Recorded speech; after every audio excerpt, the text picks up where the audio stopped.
আমাদের এই মেঘনা নদী ভাঙতেছে, মেঘনা নদী ভেঙে নিয়ে যাচ্ছে। আপনি তো অনেক বড় বক্তা, বিরাট সুন্দর ওয়াজ আপনার, আপনি একটা চিঠি লিখে মেঘনা নদীরে পাঠাই দেন, কাজ হবে? কারণ কি? ভিতরে মাল, কথা ক্লিয়ার না দেখা যাচ্ছে, ক্লিয়ার, ভিতরে মাল, উপর দিয়ে ঠন ঠন ঠন ঠন ঠন ঠন ঠন ঠন, ভিতরে মাল। এই জন্য মুসলিম মিল্লাতের আমিরকে বাহ্যিক জ্ঞানের সাথে সাথে কালবের জ্ঞান হতে হবে। এজন্যই হাজারো বছরের সেই জ্ঞানের অধিকারী ছিলেন মুহাম্মদ ঘুরি সিন্ধের সীমান্তে ঘুরছে, মনে আছে? ফিরে নিয়ে যাচ্ছে ওদের। কেন? এদেশে ইসলাম প্রতিষ্ঠিত হয়েছে, কেমন বুঝে তার। খালি লাঠি ঘুরাইলে হবে না, যিনি ঘুরাবে তার একটু মেধা থাকতে হবে, তার ইলমুল কাল থাকতে হবে। এই জন্য আমরা আউলিয়া কেরামদেরকে ভালোবাসি। বুঝতে কি কোনো অসুবিধা হচ্ছে? বুঝে যান। তো খাজা বাবা আজমিরের কাছে এক অন্ধ এসে কালেমা পড়ছে। তো অন্ধ রাজা পৃথিবীতে রাজদরবারে চাকরি করত। তো মুসলমান হওয়ার পরে সে যখন রাজদরবারে গেছে, পৃথিরাজ বের করে দিয়ে বলছে, না, কোন মুসলমানের জায়গা আমার রাজদরবারে হবে না। তো বেটা অন্ধ মানুষ কাঁদতে কাঁদতে খাজা বাবার কাছে এসে বলতেছে, হুজুর, আমি মুসলমান হয়েছি বিদে পৃথিরাজ আমাকে তারাই দিয়ে বলছে মুসলমানের চাকরি রাজদরবারে হবে না। তা আপনি যদি অনুরোধ করেন তাহলে চাকরিটা দিবে। আমি গরিব মানুষ, অন্ধ, না খেয়ে বাচ্চা কাচ্চা কষ্ট হবে।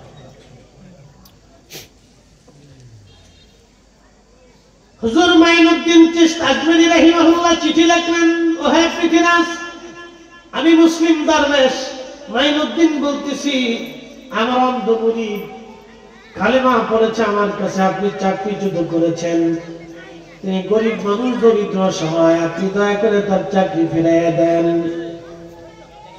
কথা কইস না বাবা, কথা কইেন না, বসে, এগুলি আমাদের জানা দরকার, বুঝার প্রয়োজন আছে। আর তুই যা, আর দুইটা হেলছে বাবা, তুমি বলো নিজে তো যাইবে যে বাপ দুজন দেখতে নিয়ে যাবে। ওরা এই পর্যন্ত বই দিচ্ছে আমরা কপাল ভালো, কথা ঠিক কিনা? ওরা তো বসে দিচ্ছে আমরা কপাল ভালো। কারণ কি? ওরা তো বসে থাকার জাতি না, ওরা হলো তুফান উঠানোর জাতি। এই বয়সে আমরা কত তুফান উঠাইছি, বাপরে বাপ, অহন না আমরা দরবেশ হয়েছি। দেখবেন মাদ্রাসার ছেলে পেলে না সারাদিন রাত 24 ঘন্টা টাইম পায়। এই ফজরের সময় রাত 3টের সময় উঠে, এরপর কোরআন হাতে নেয়, একবার ঘুমাইতে যাওয়ার 9টা পর্যন্ত পড়ে, এরপরে দুধে খাইয়ে এরপর বিছনায় চলে যায়। আমার ঘুম থেকে উঠে গোসল দেয়, গোসল থেকে করে এসে কোরআন হাতে নেয়, একবার জোহর নামাজ করে খাওয়া দাওয়া করে আবার কোরআন হাতে নিয়ে আসর পর্যন্ত পড়ে। এই আসরের পর থেকে মাগরিব পর্যন্ত হাতে 1 থেকে 1.5 ঘন্টা টাইম পায়। এই 1-1.5 ঘন্টার ভিতরে 24 ঘন্টার রসুল উঠা।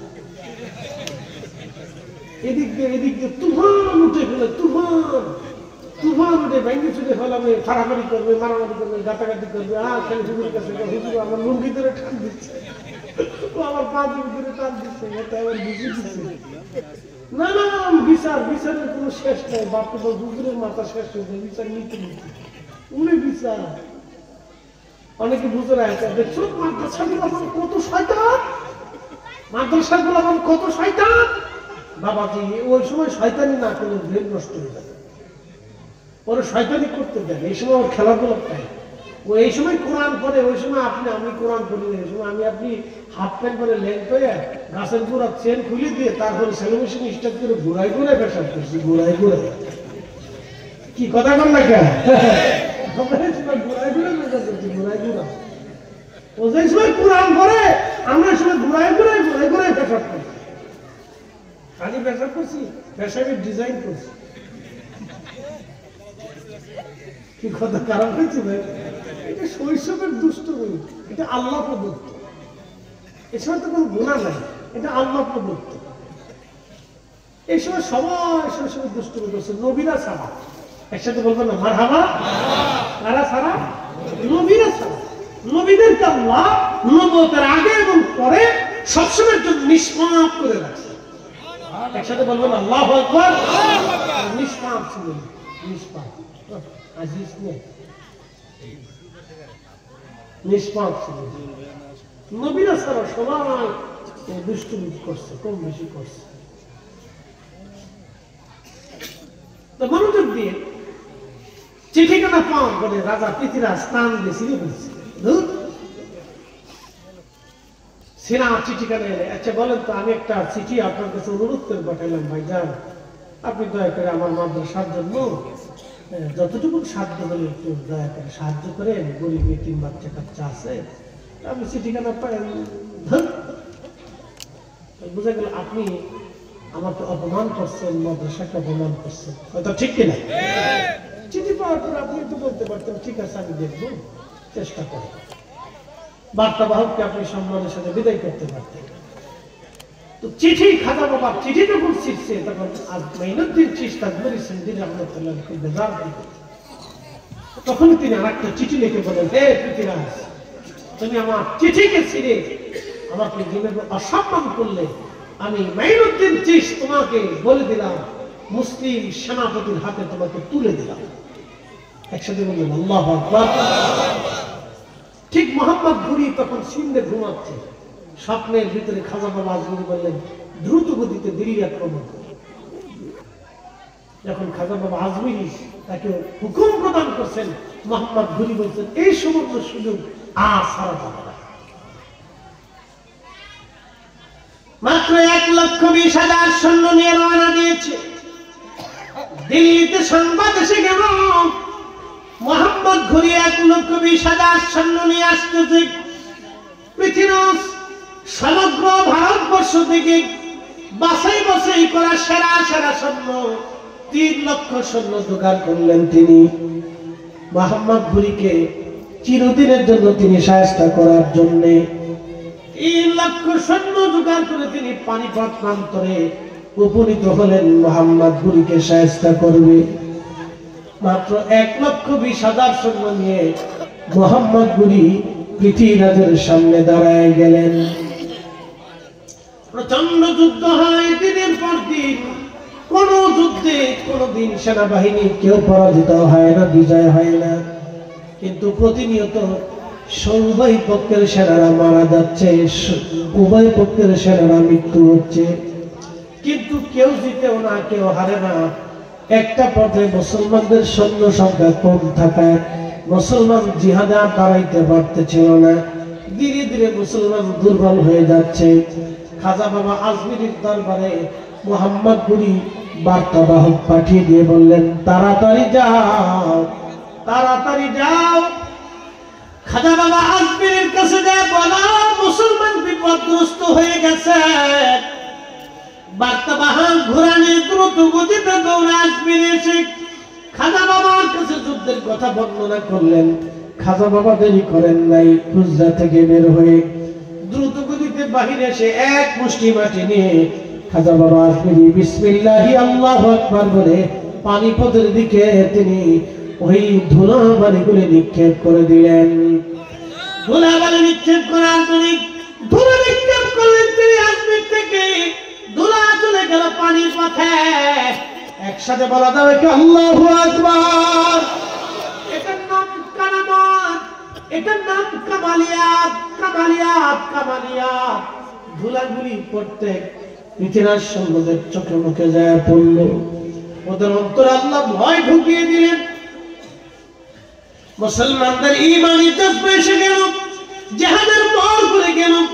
প্রচন্ড যুদ্ধে মুসলমান বিজিত হলেন। মোহাম্মদ ঘুরি তিনি ধরা পড়লেন। মোহাম্মদ ঘুরি ধরা পড়ার পরে দুঃখিত পৃথিবীরাজ ধরা পড়লেন মোহাম্মদ ঘুরির কাছে। মোহাম্মদ ঘুরি পৃথিবীরাজকে ধরে নিয়ে শিকল দিয়ে বেঁধে তিনি দিল্লির রাজ দরবারের সামনে এসে সবার সামনে মোহাম্মদ ঘুরি পৃথিবীরাজকে হত্যা করলেন। ওই দেখা যাবে বাদবিনী বললেন, তোমাকে মুসলিম সেনাপতির হাতে তুলে দিলাম, এই জন্য আউলিয়া ক্রমের আধ্যাত্মিক ক্ষমতা এই জমিনে প্রয়োজন ছিল। বাংলাদেশে কখনোই আপনার ওই যে গোবিন্দের সাথে জিহাদে মুসলমান পারত না, যদি শাহজালাল ইয়ামানি না আসতো। কি কথা বলেন, ঠিক কিনা?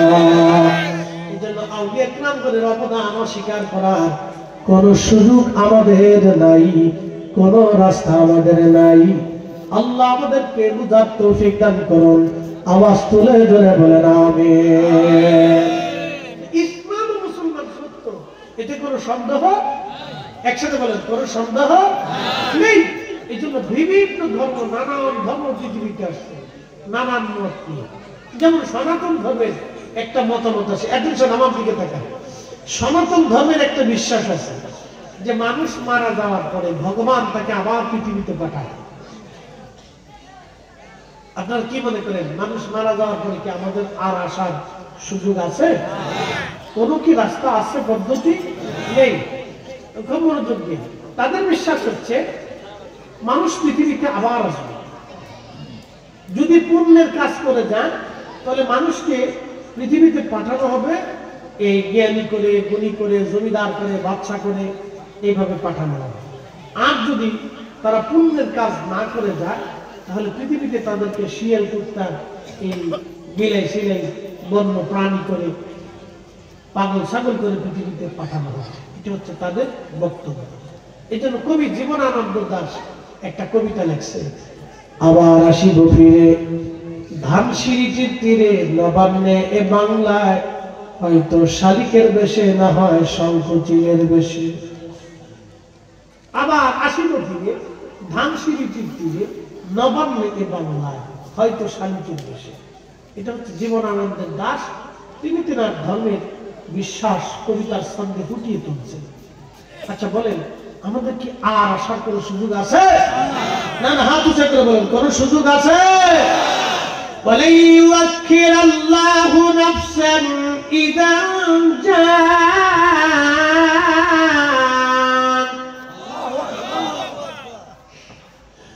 ওয়া লা ইউআখির আল্লাহু নাফসান ইযা জাআ আজালুহা।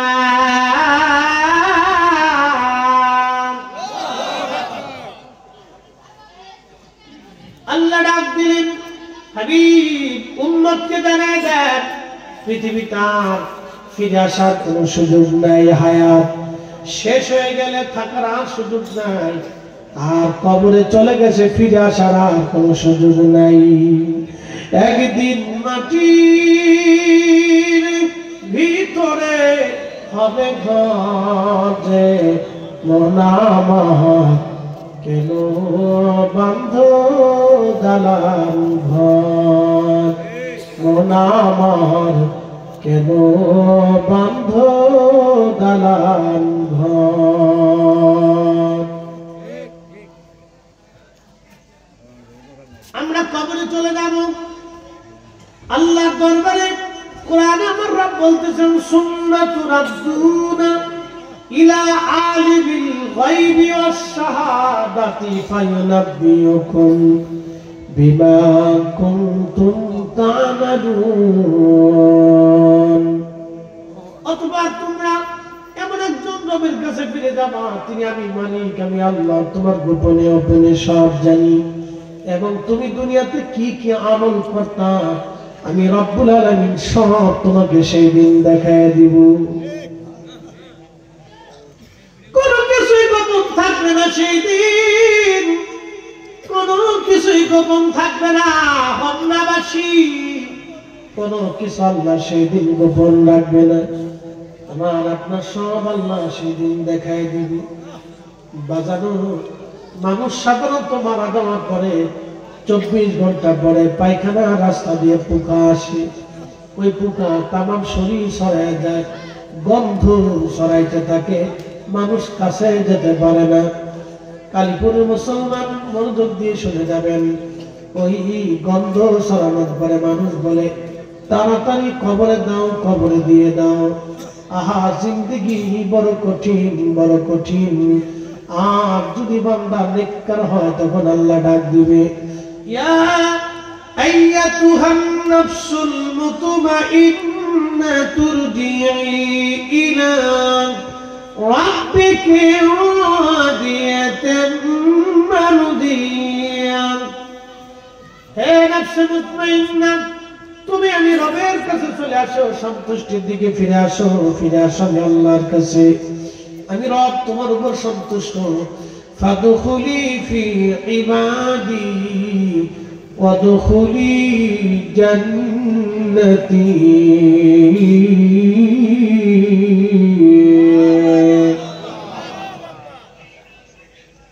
তুমি আমি আল্লাহর সন্তুষ্টির দিকে ফিরে চলে আসো আমি আল্লাহর দিকে তুমি ফিরে চলে আসো একসাথে বলবেন আল্লাহু আকবার আল্লাহ নবী বলেন তার কবরটাকে আল্লাহ রওজা বানায় দেয় কবর কি হয়ে যায় রওজাতুম মিন রিয়াজিল জান্নাহ জান্নাতের বাগান আল্লাহ বানায় ঈমানদারদের কবর আল্লাহ কিসের বাগান বানায় জান্নাতের বাগান আল্লাহ বানায় ঈমানদারদের কবর আমার আল্লাহ জান্নাতের বাগান বানায় দেয় বাগান বাগান বাগান বাগান একসাথে বলবেন আল্লাহু আকবার আচ্ছা কবরে মানুষ দেহ পচে যায় 17 দিনে পেট ফেটে বিস্মার হয়ে যায় 30 দিনে সমস্ত শরীর মাটির সাথে মিশে যায় এই আমার দিকে তাকান আপনার শরীরে যত গোশত আছে যেখানে যেখানে গোশত আছে এই গোশতগুলি পচে গলে মাটির সাথে মিশে যাবে 30 দিনে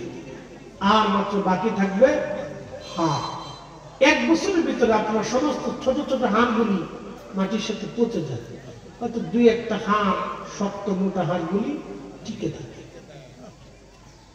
বাকি হাড়গুলি একদম বিস্মার হয়ে যায় আচ্ছা বলে মানুষের আর কিছু আছে এই যে টাকা পয়সা সম্পদ ক্ষমতা অহংকার বেহংকার গর্ব যা কিছু আমরা করি কোনো কিছুই আমাদের জীবনের কাজে লাগলো কিন্তু এইখানে যারা বসে আছেন যত সময় এই জিনিসটা কাজে লাগবে এই যে মাদ্রাসা এটা কাজে লাগবে এই যে আলেম ওলামা এটা কাজে লাগবে এই যে কোরআন পড়তেছে এটা কাজে লাগবে এই যে কোরআন শিখাচ্ছে এটা কাজে লাগবে এই যে কোরআনের দর্শ হচ্ছে এটা কাজে লাগবে বাবা এটাই কাজে লাগবে অন্য কিচ্ছু কাজে লাগবে কথা ঠিক কিনা আচ্ছা এখানে একটু হাত বাড়াবেন বাবা মা কেউ না কেউ মারা গেছে যারা আছে মারা গেছে বাবা মা কেউ না কেউ মারা গেছে হাত তোলেন তো যার বাবা মা কেউ না কেউ মারা গেছে আচ্ছা তার মানে এখানে অধিক লোকই বাবা মা কেউ না কেউ মারা গেছে এখন যদি আমি হাউসের মধ্যে জিজ্ঞাসা করি বাবা বলেন তো মা তো প্রত্যেক রাত্রে আপনার কম্বল ঠিক করছে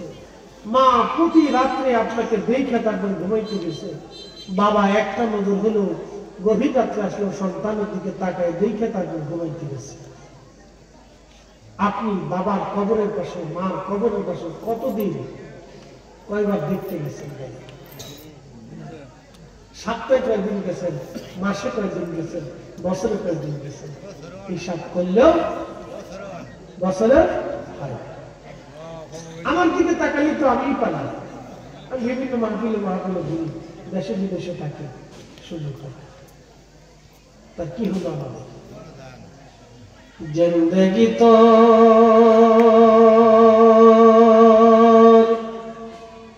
যারে ফাঁকি দিয়া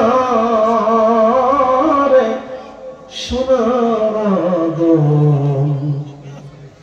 জিন্দেগি তো যায় ফাঁকি দিয়া ও আদামুরি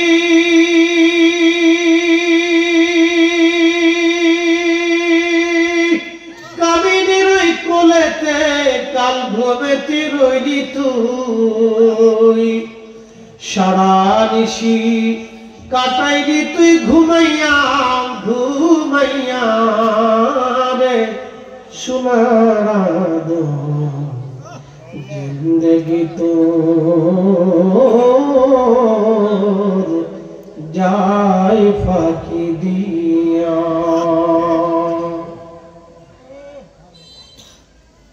জীবন কিভাবে চলে যাচ্ছে সামান্য সময়ের জন্য আমরা পৃথিবীতে আসছি পরীক্ষার উত্তীর্ণ হচ্ছি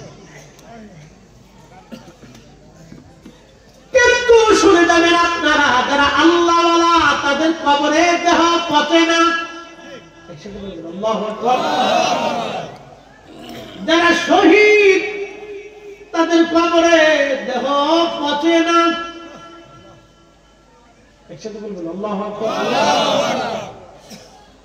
শোনেন, কবরে মানুষ পৃথিবীতে আর ফিরে আসে না, তার একটা বাস্তব প্রমাণ শোনাবো শোনাবো শোনাবো।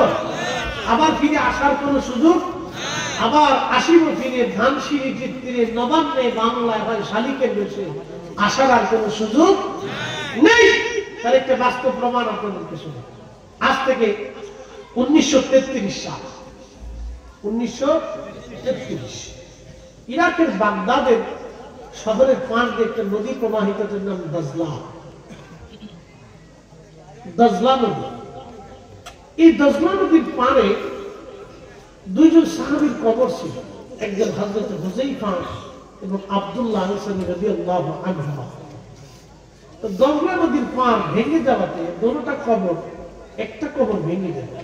হুযায়ফা রাদিয়াল্লাহু আনহুর কবর ভেঙে কবরের ভিতরে বারবার পানি আসতেছে, ঢেউে ঢেউে পানি আসছে। তো পাশেই ছিল হযরত আব্দুল্লাহ রাদিয়াল্লাহু আনহুর কবর। তো ওনার কবরটা নদীর পারে হওয়ার কারণে কবর স্বচ্ছতা হয়ে গেছে, পানি আস্তে আস্তে ভিজে থাকে, সবসময় কি থাকে, ভিজে। আমার দিকে থাকে না, ওয়াজ শেষ, আর কথা বাড়াবো না, একসাথে বলে আল্লাহু আকবার। ওয়াজ শেষ, খুব মনোযোগ দিয়ে এই কথাটা বলে শেষ করবো যে আমরা কবরে যাব, কিন্তু ফিরে আসার কোন সুযোগ আমাদের নাই, কোন সুযোগ, ফিরে আসার সুযোগ নাই। তো মনোযোগ দেয়। তো হুযায়ফা রাদিয়াল্লাহু আনহুর কবর ভেঙে গেছে, পানি আসে। তো তৎকালীন ইরাকের যিনি প্রেসিডেন্ট বাদশা ছিলেন, তার নাম বাদশা ফয়সাল, এবং প্রধানমন্ত্রী যিনি, তিনি নূরে আল মালিকি। তো উনি হুযায়ফা রাদিয়াল্লাহু আনহু রাত্রে স্বপ্ন দেখাইতেছে, হে বাদশা ফয়সাল, আমি রাসূলের সাহাবী হুযায়ফা বলতেছি, আমার কবর দজলা নদীর পাড়ে, নদী ভেঙে ফেলে দিয়েছে, কিছু পানি কবরে প্রবেশ করে ঢেউে ঢেউে আমার কষ্ট হয়, এবং আমার পাশে ঘুমিয়ে আছে আমার রাসূলের একজন সাহাবী আব্দুল্লাহ আনসারী, তার কবর স্বেচ্ছাতা হয়ে গেছে, তারও কষ্ট হয়। দ্রুত গতিতে আমাদের কবর এখান থেকে সরাইয়া অন্য কোথাও স্থানান্তর করো। একসাথে বলেন আল্লাহু আকবার। না হয় না, আরো রাত বেশি বিদায় কি কষ্ট হচ্ছে আপনাদের? আমি সেদিন রাত 2টার সময় যে ওয়াজ করছি, এই আপনার কুমিল্লার বরুণাতে সর্বনাশ যায়, দেখলাম 2টার সময় যে মুসল্লি মনে হলো মাগরিবের রক্ত ওয়াজ করতেছে, খুব তাজা মুসল্লি, খুব তাজা মুসল্লি। না আজকে মুসল্লি তাজা আছে, অসুবিধা নেই, মরা নাই। যারা বসে বসে সব ইকুটি তাজা, কি কথা বল না কেন? যারা বসে আছে তারা কি তাজা? একসাথে বলবেন আল্লাহু আকবার। এখন বলেন, কবর থেকে ফিরে আসার কোন সুযোগ আছে? ইসলাম সত্য, আপনাকে বুঝাইতেছি। আমরা যে ধর্মের উপরে আছি, এটা যে সত্য, এটা যে হক, মিথ্যা না, এটা আপনাকে বুঝাই, বাস্তবতা থেকে বুঝে দেন। তো হুযায়ফা ইন্তেকাল করছে আজ থেকে 1933, তাহলে এখন কত বছর হলো? প্রায় 100 বছর, তাই না? প্রায় 100 বছর। 1933-এর ঘটনা, এখন কত সাল? 24, তার মানে প্রায় 100 বছর আগে ঘটনাটা ঘটছে। তো প্রায় 100 বছর আগে ঘটনাটা, কিন্তু সাহাবী ইন্তেকাল করছেন 1300 বছর। কত বছর? 1300 বছর আগে। কবর খনন হচ্ছে 1300 বছর পর। একসাথে বলবেন আল্লাহু আকবার। কত বছর? মানুষের শরীর পৌঁছে যায় কত দিনে? 1 মাসে। কয় মাসে? 1 মাসে। হাড্ডি গুটি শেষ হয়ে যায় কয় বছরে? 1 বছরে। তো সাহাবী কবরের ভিতরে আছেন কত বছর? 1300। একসাথে বলবেন আল্লাহু আকবার। তো আল্লাহ আসেনি? একসাথে বলবেন আল্লাহ আছে, আমার রাসূল হক নি, হ্যাঁ কোনো সন্দেহ নাই, কথা বলেন ঠিক কি না? আবার আসিব ফিরে ধানসিঁড়িটির তীরে নবান্নে বাংলা হয়তো শালিকের বেশে, এমন কোন সুযোগ আদতেই নাই। এটা কবির মন গড়া বক্তব্য, মন গড়া বিশ্বাস, কথা বলেন ঠিক না বেঠে? যদি বুঝতে পারি আমরা। তো প্রথম দিন স্বপ্ন দেখে দ্বিতীয় দিন আবার স্বপ্ন দেখে বাদশা, দ্বিতীয় দিনও ভুলে গেলেন, তৃতীয় দিনও স্বপ্ন দেখলেন, বাদশা তৃতীয় দিনই ভুলে গেলেন। চতুর্থ দিন ইরাকের গ্রান্ড মুফতি যিনি, প্রধান মুফতি বা ইমাম যিনি, তাকে স্বপ্ন দেখাইলেন। তিনি স্বপ্ন দেখার পরে তাহাজ্জুদ নামাজ পড়ে ফজর পড়ে প্রধানমন্ত্রী নুরি আল মালিকের কার্যালয়ে গেলেন, বাড়িতে গেলেন, তাকে বললেন স্বপ্নের কথা, বললেন বাদশার কাছে যেতে হবে। দুইজনে মিলে বাদশার কাছে এসে বললেন, বাদশাহ আপনাকে 3 রাত ধরে নবীর সাহাবী স্বপ্ন দেখাচ্ছে, আমাকেও স্বপ্ন দেখাইলো, আপনি কোনো বিহিত করেন নাই, কোনো ব্যবস্থা নেন নাই, কারণ কি? বাদশাহ হতভম্ব হয়ে বললেন, প্রধান মুফতি কি কারণে? প্রধান মুফতি আমি তো 3 দিনের কথা ভুলে গিয়েছিলাম, কিন্তু আপনি জানেন কেমনে? বলতেছে, বাদশাহ কালকে রাত্রিবেলা আমাকে স্বপ্ন দেখায় নবীজির সাহাবী হযরতে হুযায়ফা রাদিয়াল্লাহু আনহু বলতেছিলেন, প্রধান মুফতি আমি বাদশাকে 3 দিন স্বপ্ন দেখাইছি, কিন্তু বাদশা কোনো ব্যবস্থা করে নাই। তুমি তো ইরাকের প্রধান মুফতি, তুমি দ্রুত গতিতে আমাদের কবর স্থানান্তর করা, নতুবা আমরা নবীর সাহাবী, আমাদের কষ্ট হয়। একসাথে বলবেন কি আল্লাহু আকবার? তাহলে হাত উঁচা করে বলেন আল্লাহ আছে, এলা করে বলেন আল্লাহ আছে। ওয়াই আল্লাহ, ওয়াই আল্লাহ, আশহাদু আল্লাহ ইলাহা ইল্লাল্লাহু ওয়াহদাহু লা শারীকা লাহ। কোনো সন্দেহ নেই, কথা বল ঠিক না বেঠে? তুমি রহমান, তুমি মেহেরবান, তুমি রহমান, তুমি মেহেরবান। অন্ধ গাহে না শুধু তোমারি গুণগান, অন্ধ গাহে না শুধু তোমারি গুণগান, বুঝেও বুঝে না তবু শান। তুমি রহমান, তুমি মেহেরবান। কখনো তোমাকে যদি ভুলি, হেদায়েতের আলো জেলে নিয় কাছে তুলি। ঠাই দিও প্রিয়তম, ঠাই দিও প্রিয়তম অগমহিয়ান। তুমি রহমান, তুমি মেহেরবান।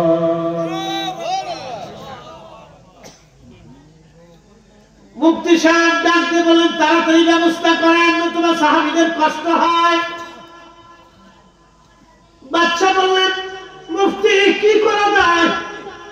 বলে, কি ফতোয়া আমি লিখতেছি, আপনি ভোট করেন। দ্রুত গতিতে বাদশা মন্ত্রী পরিষদ নিয়ে বৈঠকে বসে গেলেন। আমির ওমরা আমির উলামা ফুদালিনে মিটিংয়ে বসে গেলেন, কি করা যায়? সাহাবীদের কষ্ট হচ্ছে এই মুহূর্তে। ইলেকট্রনিক্স মিডিয়া বর্তমান সময়ের মতো এত সহজ ছিল না। টেলিগ্রাম পত্রিকার মাধ্যমে, কিছু রাষ্ট্রীয় টেলিভিশনের মাধ্যমে তিনি জানান হয়ে গেল, সারা পৃথিবীতে সংবাদ ছড়িয়ে গেল। তখন হজের সময় চলতেছিল, লক্ষ লক্ষ হাজিরা তখন আরাফাতের মাঠে, আরাফাতের মাঠে এই সংবাদ ছড়িয়ে গেল। লক্ষ লক্ষ হাজিরা চিঠি লিখতে লাগলো বাদশা ফয়সালের কাছে। বাদশা ফয়সাল, নবী দেখি নাই কিন্তু সাহাবী দেখতে চাই। নবী দেখি নাই কিন্তু সাহাবী দেখতে চাই।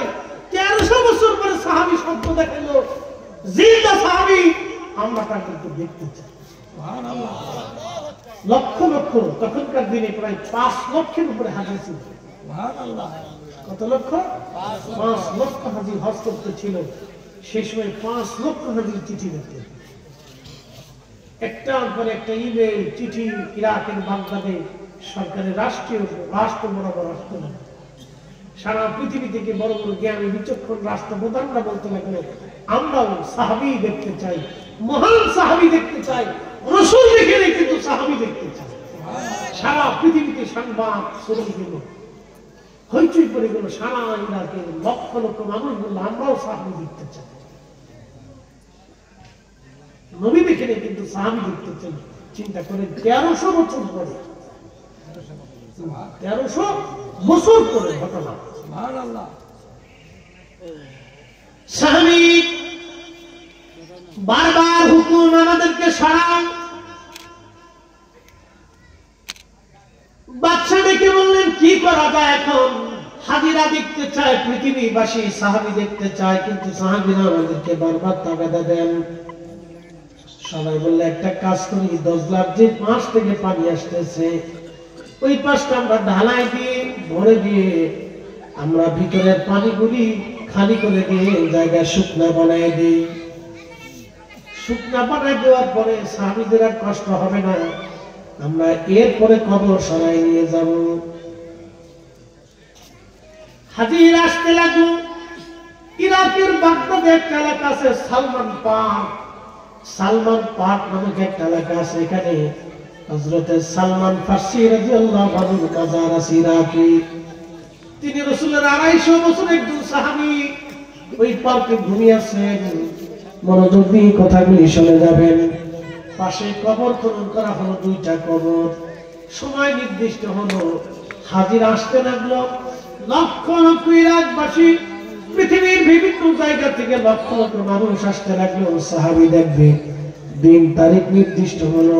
বাদশা আমিরুল উলামা ফাদালা আলেম উলামা নিয়ে তারা ধীরে ধীরে 2 সাহাবীর, মহান সাহাবীর কবরের পাশে চলে গেলেন। কবরের উপর থেকে মাটি সম্মানের সাথে মাটি সরাইতে সরাইতে সরাইতে সরাইতে দেখা গেল কবরের ভিতরে 1300 বছর আগে মহান সাহাবী হুযায়ফা রাদিয়াল্লাহু আনহুকে যেইভাবে দাফন করা হয়েছিল ওইভাবেই কবরের মধ্যে পড়ে আছেন। কাফনের কাপড়টা পর্যন্ত নষ্ট হয় নাই, তার শরীরের ত্বক নষ্ট হয় নাই, তখনও রক্ত চলাচল চলতেছিল, তখনও চোখ চলতেছিল, তখন একটা পশম দাড়ি খসে পড়ে যায় নাই, একটা আওয়াজ বন্ধ থাকবে না। একসাথে বলেন আল্লাহু আকবার। হাত উঁচু করে বলেন আল্লাহু আকবার। বলেন আল্লাহ আছে, বলেন আল্লাহ আছে।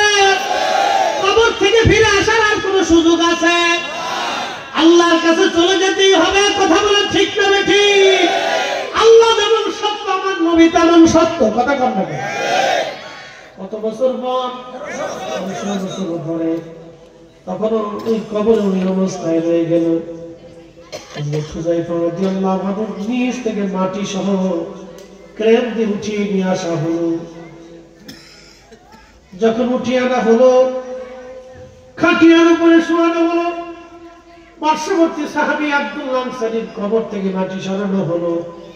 আল্লাহু আকবার। ঠিক হুযায়ফাকে যেমন 1300 বছর আগে দাফন করা হয়েছিল, ওনার কবরটা ওই রকমই, কাফনের কাপড় নষ্ট হয় নাই, ওনার শরীরে একটু পর্যন্ত নষ্ট হয় নাই, চুল দাড়ি পর্যন্ত নষ্ট হয় নাই, চেহারার লাবণ্যতা তখনও আছে।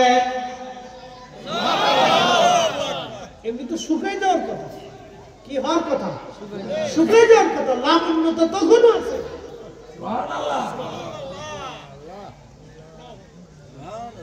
শ্রেষ্ঠ নবী দিলাম রে, ঠিক কিনা? কি নবী? বলেন কি নবী? কোন সন্দেহ? ইসলামে সন্দেহ, বিশ্বাসে সন্দেহ। আবার আসিব তীরে, ধানসিঁড়িটির তীরে, নবান্নে বাংলা, হয়তো শালিকের বিষয়ে, এইগুলি সব মানুষের বানানো বিশ্বাস। কথা ঠিক কিনা? মানুষের বানানো 33 কোটি দেবতা, অমুক দেবতা, বিদ্যার দেবতা, খাবারের দেবতা, পানির দেবতা, সব বানানো বিশ্বাস। মালিক লা শারীকা লাহু, কোন শরীক নাই। আল্লাহুস সামাদ, কোন মুখাফেক্ষিতা নাই। আল্লাহু লা ইলাহা ইল্লা হুয়াল হাইয়ুল কাইয়্যুম, চিরঞ্জীব চিরস্থায়ী। লা তাখুযুহু সিনাতুন ওয়ালা নাওম, কোন দুর্বলতাও নাই, কোন দ্বন্দ্বও নাই, কথা বলেন ঠিক না?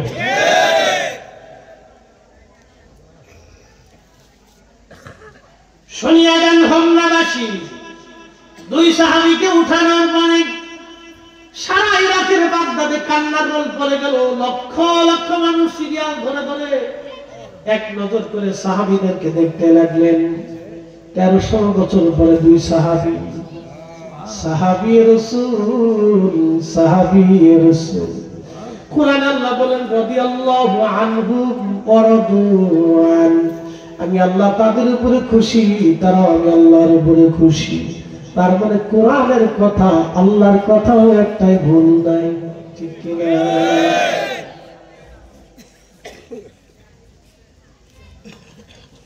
মহান দুইজন সাহাবী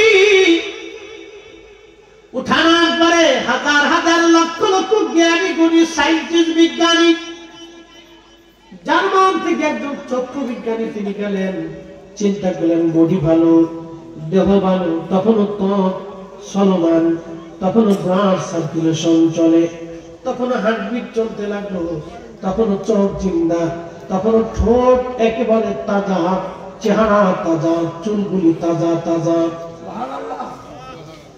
জার্মান বিজ্ঞানী চিন্তায় পড়ে গেলেন যে মানুষের সব যদি ঠিক থাকে, চোখ তো বাঁচার কথা না।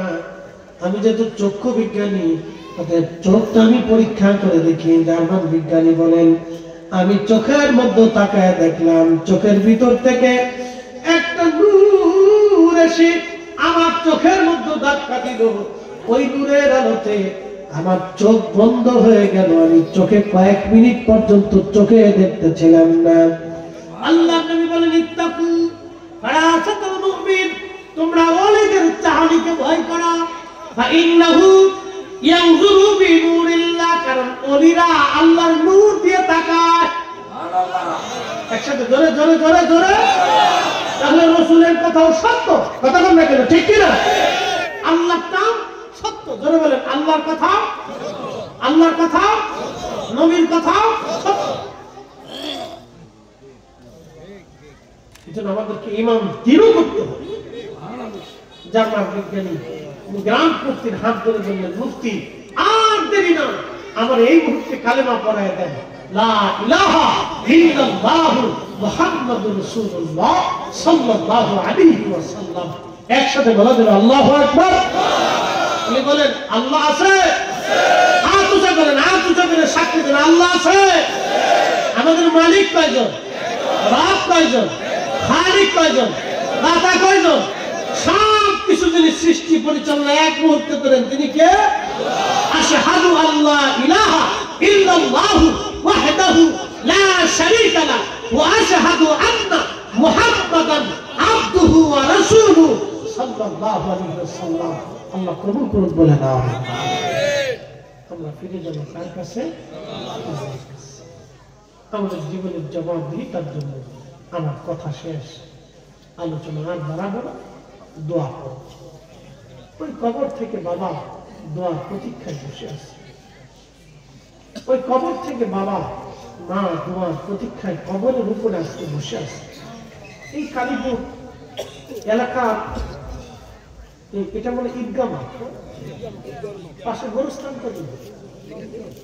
পাশে গোরস্থান। যে বাচ্চাগুলি দেখেন আজকে ঈদের মতো আনন্দ করতেছে, ওরা যেমন খুশি হয়েছে, ওই গোরস্থানবাসীরা তার চেয়ে বেশি খুশি হয়ে গেছে।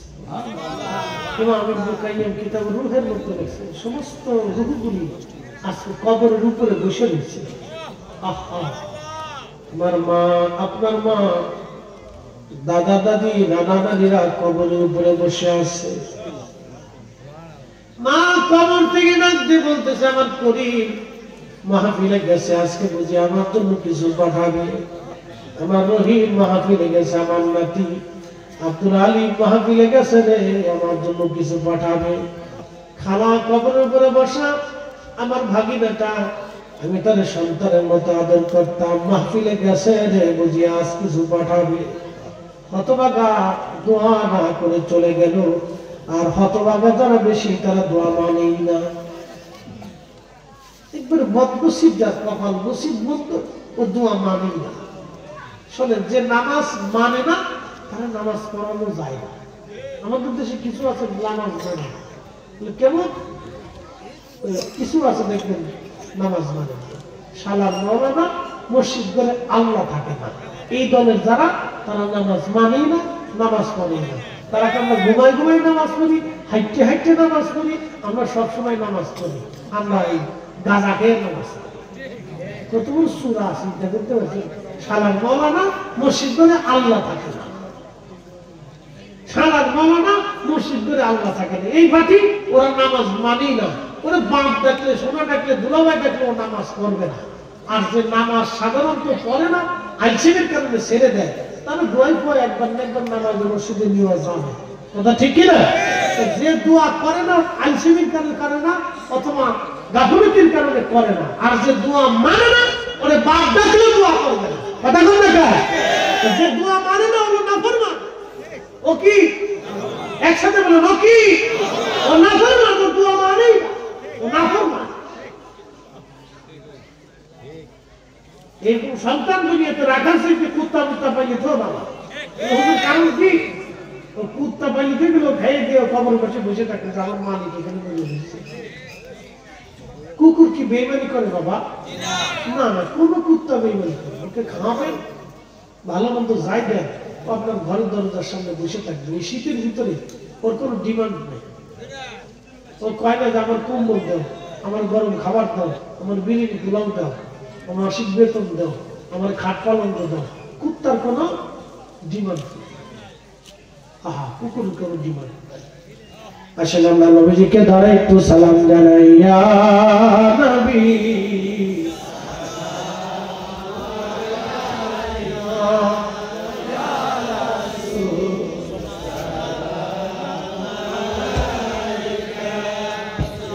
ইয়া হাবিব সালাম আলাইকা সালাওয়াতুল্লাহ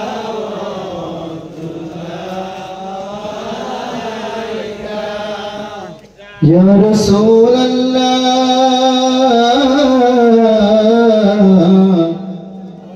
ওয়া ইয়া হাবিবাল্লাহ কে যাও রে মদিনার পথে, আশিকদের নিয়ে যাও সাথে। নবীজি রওজা দেখিতে প্রাণ ভরে সালাম ভেজিতে,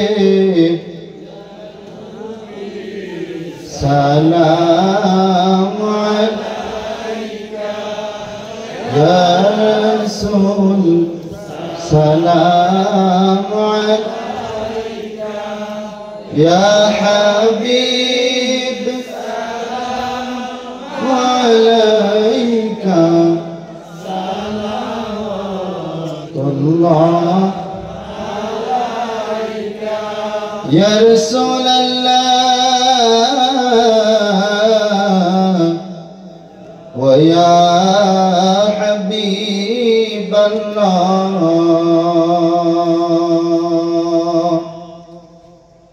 হাশরে নবী দু জাহান কান্দিয়া হইবে পেরেশান, বলবেন হে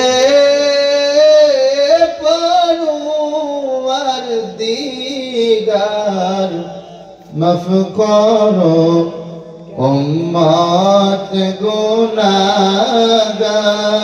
ইয়া নবী সালাম আলাইকা ইয়া রাসূল